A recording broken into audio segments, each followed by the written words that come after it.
Assalamu alaikum, brothers and sisters. Welcome to another episode of the Arc of Thoughts podcast. Today's episode, we're talking about Muslims and the Arabic language. So, Kasim, what we want to talk about today, we want to talk about the importance of the Arabic language within our society in terms of like what benefits that it can bring to us, both in our normal day-to-day life as well as our spiritual life as Muslims through our rituals, etc., etc. We want to talk about like why is it important for the layperson to learn Arabic? Because I think many of us we have an understanding that Arabic is only for the scholars, or only somebody that wants to study deeply within the religion needs to learn the language of Arabic. But I think we want to debunk this sort of myth or this understanding that that a layperson, a normal person, a person that works a 9 to 5 job, that has a family, that has kids, can learn the Arabic language, and not only can they learn it, but it's also going to be of great benefit to them as well. Um, and then also we'll also end about just talking about how can we learn the Arabic language as well. So I know that you want to talk about a particular curriculum that you think might be useful. Again, as we always mention and as we always caveat, these are our opinions. This is what limited information and knowledge that we have that we want to inshallah share, that people can benefit from. We'll also provide some links or some courses that are available that inshallah people that want to learn and have passion to learn can inshallah link onto. But I think before we sort of get into it, the first thing that I want to caveat and I want to mention, and is probably the buzzword for today's episode, is dedication. If there's anybody out there that wants to learn the Arabic language or any language, it doesn't have to be Arabic. If there's a language that you want to learn, you have to be dedicated to learning that language. It does take time. And definitely requires effort from every person that wants to do so. But if you are dedicated, you will see results. And one of the things that we want to talk about as well is, when we're learning the Arabic language, and I'm a complete newbie. Alhamdulillah, Kasim's Arabic is very good, to the point that he can hold conversations with people. But I'm a complete newbie to this. But results, when you start the journey of learning Arabic, your results are not instant. You're not going to see it immediately on the first lesson, but within a few weeks worth of lessons, definitely you will start to see the benefit. And it definitely, as soon as you get the ball rolling, that snowball effect takes place of you're learning, but at the same time, you're seeing the benefit in it. So you want to learn more. So you benefit more. So you continue to start learning more. So, if anybody has had passion of learning Arabic, or has never considered it as well, inshallah, hopefully this episode is of benefit to you, where we talk about the importance and how to go about doing so. So let's begin, inshallah. Let's start. The importance of Arabic in daily life. So Kasim, how can we benefit from learning the language of Arabic? So, Alhamdulillah, as Muslims, one thing that we generally, there's two things which we will do on a daily basis. The first thing is that as a Muslim, we read our 5 times Salah. And the second thing is that, Alhamdulillah, Muslims, they read the Quran on a daily basis. Now, both of these acts of worship are done in the Arabic language. A person cannot pray Salah without reading the Quran, and the Quran has to be read in Arabic. So, if a person, this is my humble opinion, that just a lay person, if he reads the Quran every single day, and just say a lay person who just learned some sort of Arabic, if he was to pick up the Quran, read a page, and maybe if he was to understand 30, 40, 50, 60% of the page that he's reading, and let me just make it very clear, I'm not going to say he's going to understand all the intricacies and all the deep, fine details, but he understands the words and he understands what the sentence is saying, what the verse is saying, then this is going to have a profound effect on his life. Why? Because one day, for example, he's feeling sadness, then he reads an ayat of the Quran where Allah subhanahu wa ta'ala is talking to Nabi sallallahu alaihi wasallam, and he's telling him that don't be sad, don't be fearful, that Allah subhanahu wa ta'ala is with you. And there'll be other days where a person is happy, and then Allah subhanahu wa ta'ala, you may read the verse where he's talking to Nabi sallallahu alaihi wasallam, he's talking to the believers about being happy, and that a person will be happy when he's in Jannah and he has all these blessings with him. So if a person learns the Arabic language and he understands, these very simple basic meanings of the Quran, it would have a profound effect on his life. And I'll need you to talk about Salah. Yeah, so like you mentioned on a day-to-day basis, but you see, Salah is the worship in which we are communicating with our Lord, you know. And Allah subhanahu wa ta'ala, we know that Allah has given the Quran as a source of guidance for us. Now, the Quran is complete guidance. So in whichever way, shape, or form we interact with the Quran, it is a means of guidance. To an extent where the scholars even mentioned that, if he opens a mushaf and he just looks at the words of Allah, this is of benefit to him. You know, at the same time, if we listen to the words of Allah, this is of benefit to us. If we read the words of Allah without understanding, even then, this is a source of benefit and a source of guidance to us. But ultimately, we all know and understand that if we were to understand the words of Allah and we were to understand what Allah subhanahu wa ta'ala is telling us, how powerful is that? That what our Lord is trying to tell us, what is guidance for us, what we have been created for, that we understand even partially, you know, how amazing would that be? And what would our relationship with Allah subhanahu wa ta'ala go to? Once we understand what Allah subhanahu wa ta'ala is trying to tell us, we have direct communion with Allah subhanahu wa ta'ala, you know. And I think this is really important, that we have this passion, this want, this desire. Sometimes, not everything I'll be able to act upon, but I think every Muslim should have the desire and the want to know what his or her Lord is trying to tell them, and have a deep understanding of the words of Allah subhanahu wa ta'ala, that which has been sent to, as a source of guidance. And I think the other point that I want to mention as well is, see, Islam is very different to other Abrahamic faiths or other faiths in general as well.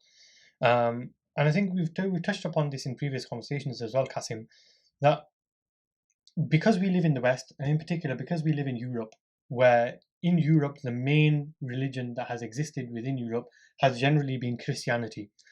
The way that Islam relates to Christianity in many things is like chalk and cheese. Okay, and one example of that is the interaction between the governing body and religion. The one on one side Christianity, on the other side Islam, and how the two have interacted.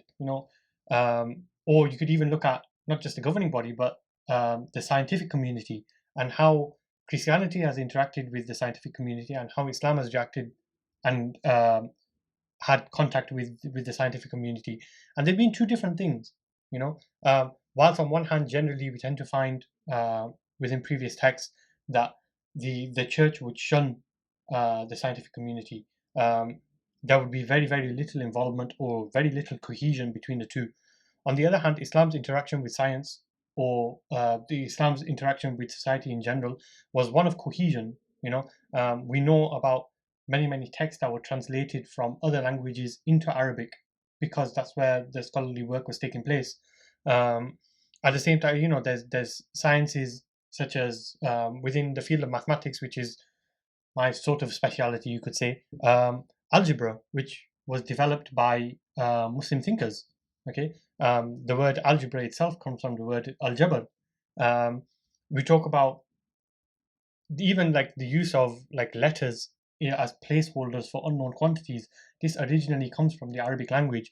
Even the numeral zero, okay, within Roman numerals, zero doesn't even exist, Kasim.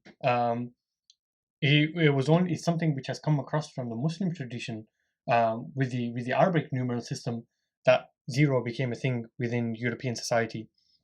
So Arabic has had a huge influence, just not on the religious aspect, but also on like societal aspect as well. And I think this is like a huge point. Like the other thing to mention here would be like, before pre-modern society, before the means of transfer of mass information around the globe instantaneously, how did things used to work? We know that within the Muslim community, traveling was a big thing, because we have the pilgrimage to Mecca, we have Hajj and Umrah, in which Muslims gather to Mecca, also go to Medina, the resting place of the Prophet sallallahu alaihi wasallam. And Muslims would gather there, and how would they communicate with each other? they would use the medium of the language of Arabic, because Arabic was synonymous with being Muslim. And unfortunately, this is a thing which has sort of come away from our societies, in which we aren't placing as large of an emphasis on learning Arabic potentially. And I think this is what we want to try and motivate people towards, that. And we're using the medium of talking about spirituality and our interaction with the Book of Allah Subhanahu wa Taala, and with our Salah, and how they will drastically improve.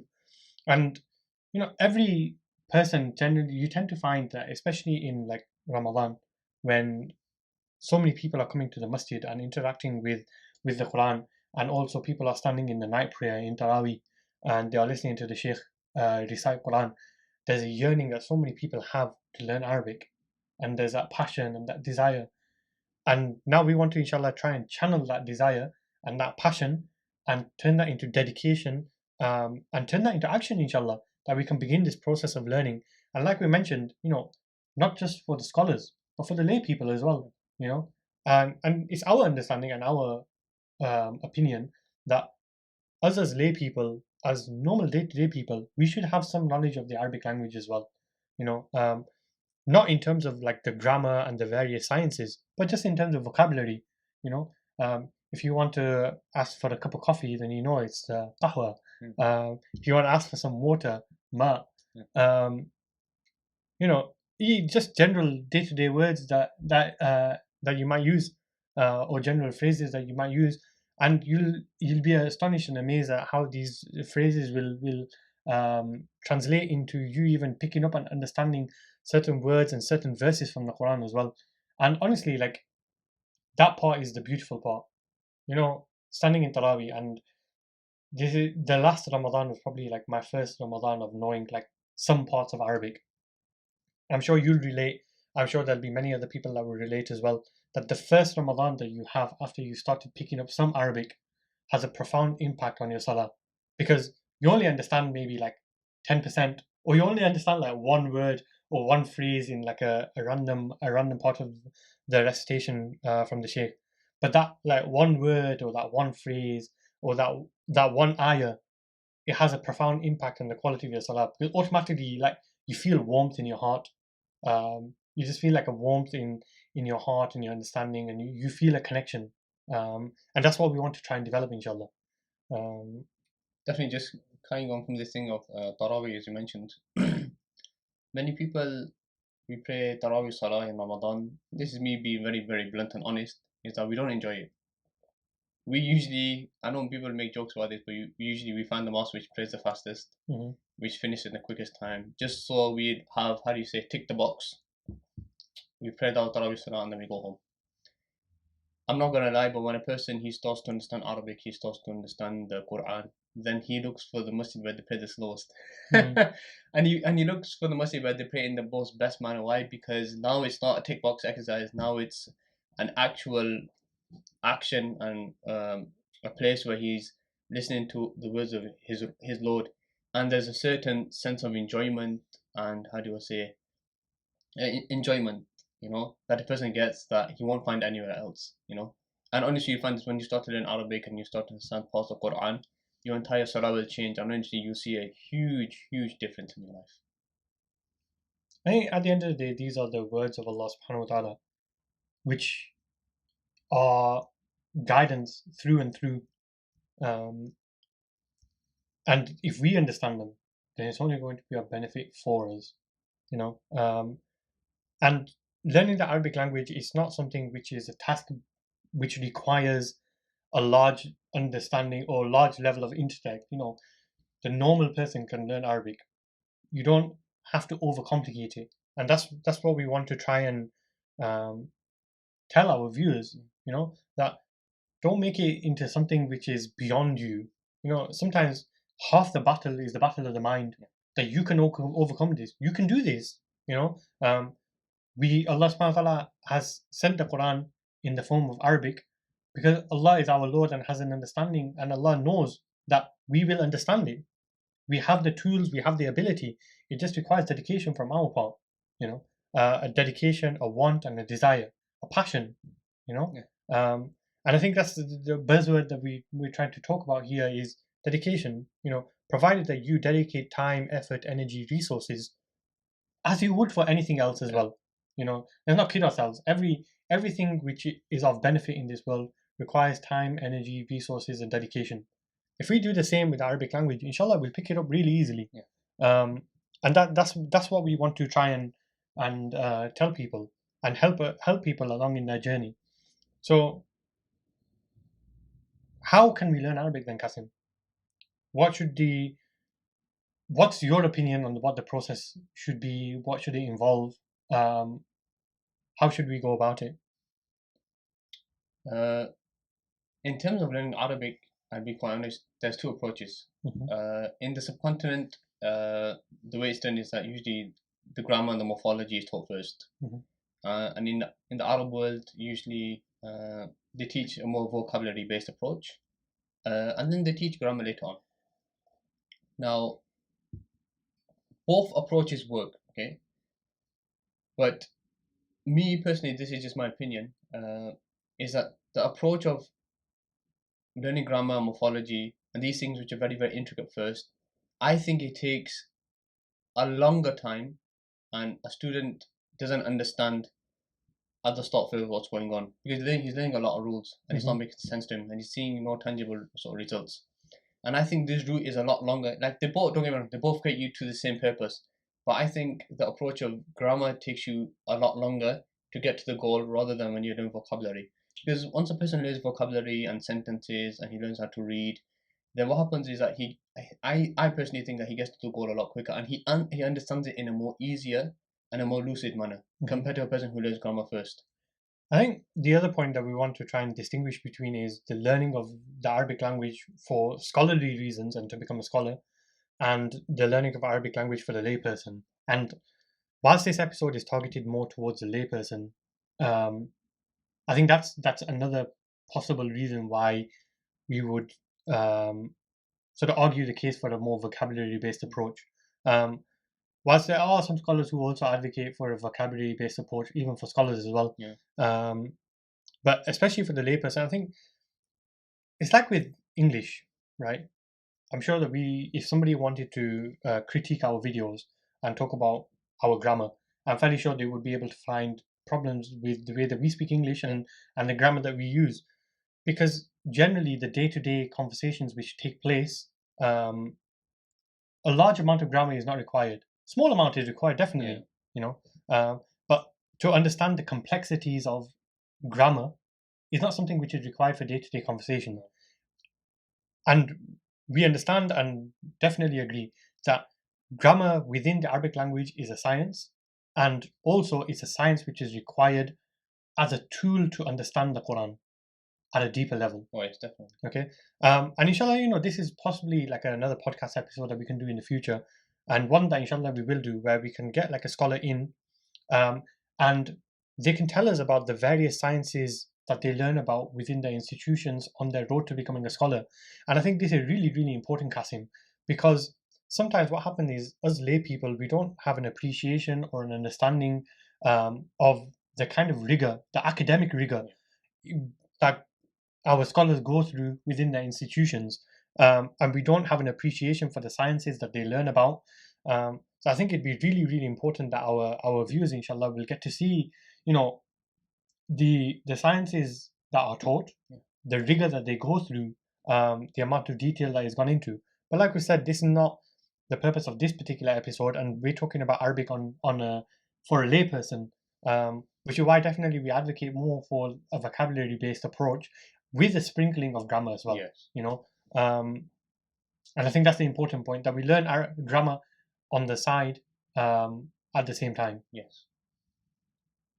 So in terms of this is now just our advice in terms of a curriculum which we think, what I personally think, if a person was to do this, like the person who's doing his 9 to 5, he only has maybe 2-3 hours a week spare, and he can only dedicate this amount of time for learning Arabic. I think a person was to learn the curriculum that I'm going to give to you guys, that he'd be able to learn Arabic honestly to a good level.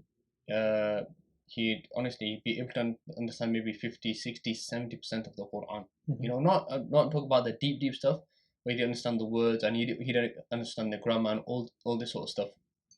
One thing that we want to mention is that even if you have a full-time job, even if you have responsibilities in life, it can still be done in Arabic. You know, honestly, if you just dedicate 2-3 hours a week, you won't see the results in a month, but trust me, after 3 months, 6 months, 9 months, after a year, you will see a massive difference in your life. You know, and if you were to start now and you see the difference until Ramadan, honestly, I'm not gonna lie, your experience for the next Ramadan will change. When you go for Hajj, when you go for Umrah, when you visit the lands of Makkah and Medina, your entire experience will change. You know.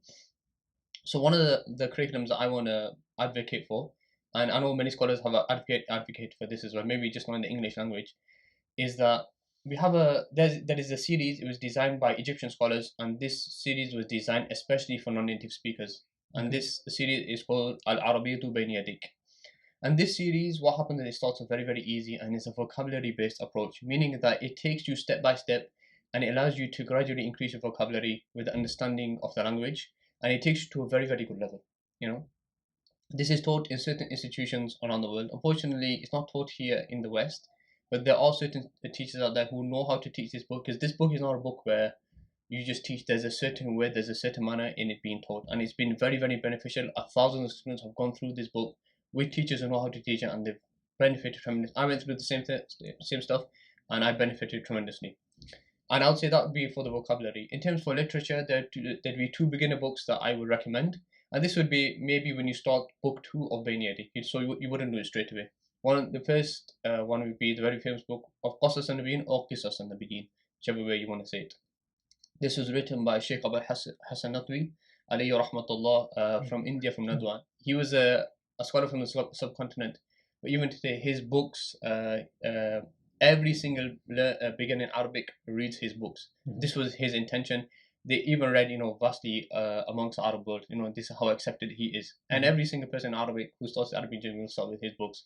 So if you were to read, my personal opinion, Qasas an-Nabiyyin, from book 1 all the way to the end of the book, and you to read the Sirat of the Prophet ﷺ, honestly, I think your Arabic will be on a very, very, very good level, and you have to do it properly, and you have to learn properly. Not the teacher comes and he teaches you or he translates everything for you and you just listen. No, rather he gives you the tools on how to dissect the book, on how to learn the book. So that'll be for literature. And the third thing for grammar, you would start grammar. My personal opinion for a person to start learning grammar is that after, I'd say, a period of after 3 to 6 months, if you can understand the sentence in Arabic where somebody was to speak to you without translating it from English to Arabic, then that's the point where you are ready to learn grammar. Before that, if you need to translate your mind, you're not ready to learn grammar. You just need bits of it, you know. So there are two books I would recommend. The first book will be Urooq al-Arabiyya, which is known as the Medina series amongst the Western world. This book, mashallah, is very, very easy, starts off very, very nice, and it takes you to a very, very good level. I know if a person was just to complete Urooq al and used to get to that level, after then he would be able to access higher books with which the scholars learn. So you can learn Qatr al-Nada, Shudhur al-Dhahab, Al-Fit ibn Malik, and this would be like the foundation for him. So he'd be able to build on this, And the other book I would recommend would be Nahu al-Wadi. This again was written by scholars to make Arabic grammar especially easy for non-native speakers. And this book, many people have learned this book, and it's been a very, very beneficial book. So these three books I will learn. Now, about finding a teacher, you need to find a teacher who, first of all, makes information very, very easy for you. Now, a teacher is not a person who just gives you information. Rather, he takes the most difficult information and he gives it to you in the most easiest of manner. And second of all, a teacher is a person who educates you but who empowers you. So you want a teacher now who gives you the tools on how to learn Arabic. So you want to find a teacher who doesn't spoon feed you everything. Rather, he makes you do the majority of the work so that you're learning. And you want a teacher who asks you questions and he wants to show that you're benefiting and that you're understanding stuff. The purpose is not to complete books. The purpose is to understand books. You want a teacher who, for example, teaches you how to use a dictionary. So even if the teacher wasn't present, you'd be able to go through a page and the words which you didn't know, you'd be able to search in the dictionary and find them without the help of a teacher. So you want a teacher who makes you independent. And now we just want to link with some people who we think we're doing great work online, whom you guys can access as well. Yeah, so I think we just want to mention like a few people, and this is not an exhaustive list. This is a list, inshallah, that can help some people who are struggling to locate a teacher potentially to just get started. So I think there's 3 places that I want to mention that are all online based. I think the first place that we wanted to mention was Mufti Liaquat Zaman. who's based from Birmingham, and he has a fantastic YouTube channel, mashallah. We'll leave a link to it in the description below, called Roots of Knowledge, on which he has loads of free videos that he's been filming over the years. Just fantastic resources on learning Arabic, but also on learning many other things as well within Islam. The second person that we want to link to is Sheikh Idris Watts, who I believe is a scholar who studied in Morocco. And he has a course, I believe he's starting a new cohort very soon. But the website for his course is QuranicCircle.com. The third website that I want to link to, which I believe again is another online course, which again I believe they've taken a new cohort very soon as well, is Al Balagh Academy. Again, we'll leave the link to that below as well. And I believe some of the scholars that are based from Liverpool, they have a madrasa known as Micro Madrasa, who provide on-site courses covering Arabic as well as some other sciences as well, who are based from Liverpool or Bradford. So if you're able to attend Liverpool or Bradford, obviously all UK based, then that's another potential place that you can go to. I believe they're taking a new cohort on soon as well. So Micro Madrasa. Again, we'll leave a link to that below as well. Again, this is not an exhaustive list. This is just some that we're pointing out. But the main thing is having dedication, Kasim. Having passion and jazba, it's a good thing. Don't get me wrong, but we need to channel that into action, and we need to be consistent. If you're consistent, then you'll start to see the results, inshallah. Spending 2 months, 3 months, 4 months, 5 months, and then continuing, then the benefit only gets more and more. It's like a snowball effect. Okay.